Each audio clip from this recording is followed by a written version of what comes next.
Esiet sveicināti mūsu raidījumā Pirdienu padarīšana. Šodien mēs jums pastāstīsim par visi cilvēki, kā tas notiek un kāpēc visi par to smējies.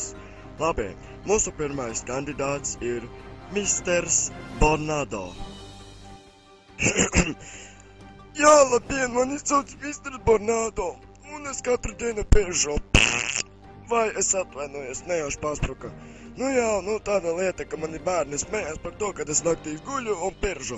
Es nezinu, kas man nonāk, bet man skrējamais jāiet uz toaleti katru dienu un sapratu. Jā, sapratu, šajam kungam vajadzētu iet ārstēties. Lūk, mūsu nākamais kandidāts Misters Tornado. Es jau neteicu, ka piržu katru dienu, bet piržu katru dienu. Sanāk.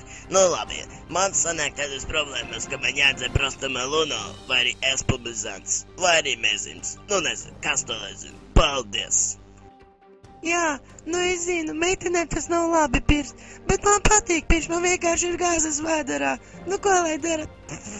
Ups, es atvainojos. Jā, es zinu. Ir tāda ģēla. Man patīk pirkt, saprotiet. Zini kā, veci cilvēki, vecas ģēlas. Meitenēm jau nepatīk, ka paši pirkt, bet man patīk vienkārši, saprotiet. Tev nav kur valka cirst, tad aizēj jau pirst. Liels paldies jums visiem, un tas bija mūsu šovs Pirdienu padarīšana. Paldies!